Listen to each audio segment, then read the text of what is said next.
Candidato ao Senado, Braga defendeu que reúne nomes de diversos partidos e o bloco não é de esquerda e nem de direita, mas a favor do Amazonas. Um detalhe interessante da fala dele, né? Sim, interessante também, mas um ponto que me chamou a atenção, eu não vi grandes novidades, viu, Ricardo? Assim, na postura, no histórico deles, não tem uma promessa de grandes novidades ali. Eu até falei naquele dia que a novidade era o Omar dizendo, olha, hoje eu tenho mais experiência, já posso fazer isso, isso e isso que antes já tinha feito no meu governo, mas não tinha articulação em Brasília. Então, do ponto de vista da plataforma política, eles até remontam à memória do Gilberto e do Amazonino. Se a gente for ver também, né, não tem uma coisa mais de novidade em relação à engrenagem política, na minha opinião. Porém, uma fala me chamou a atenção pelo contexto atual do movimento indígena. A gente tem esse trechinho da fala do senador Eduardo Braga. Vamos compartilhar aqui rapidinho com o nosso ouvinte? A nossa ideologia não é ser de esquerda, não é ser de direita, é ser a favor do homem e da mulher amazonense.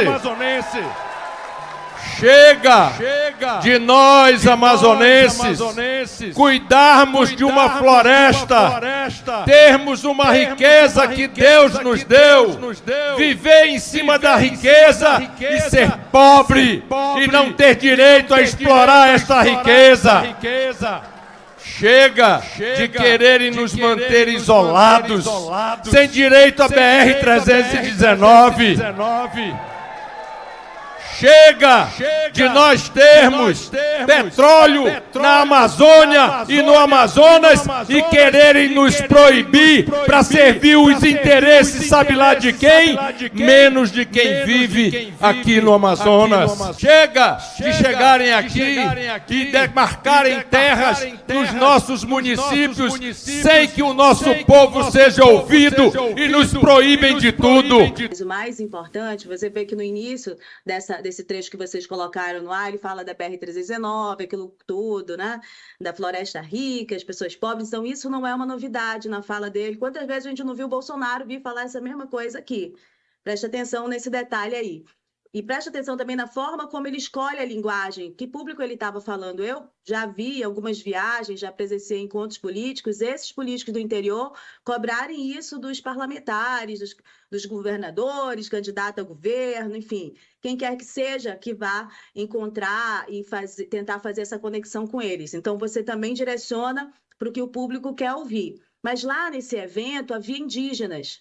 E depois desse evento, eu vi lideranças indígenas manifestando em suas redes sociais, antecipadamente, seus apoios ao senador Omar Aziz e ao senador Eduardo Braga. Essa fala dele, a última do trecho, ele fala, chega das pessoas virem aqui, demarcarem terras no nosso município sem nos ouvir.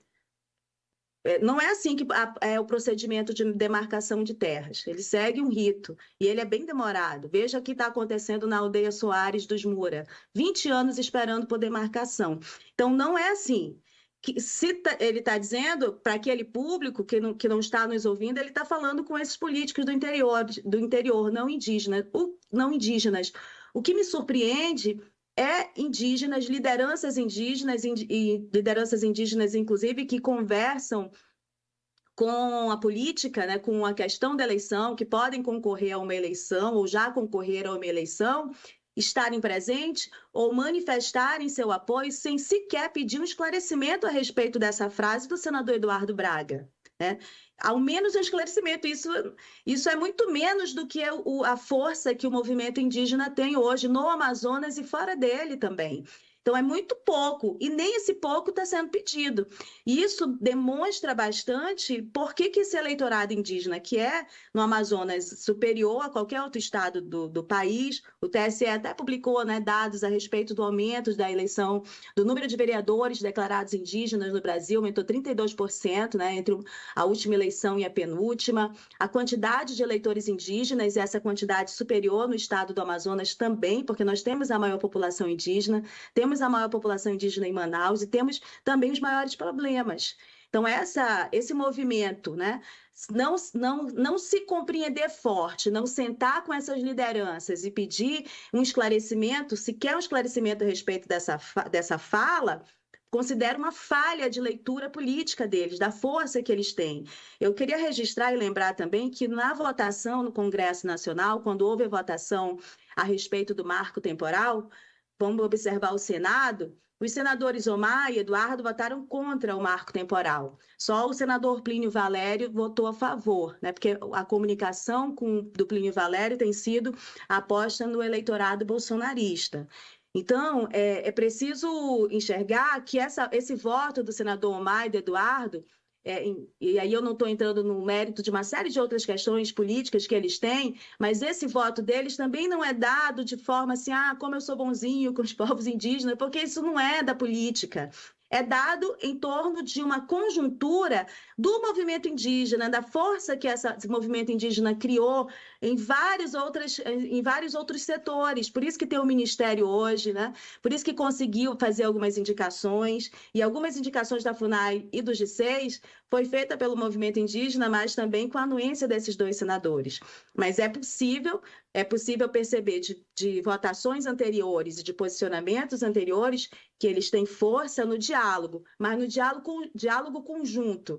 O diálogo individual os fragiliza coletivamente.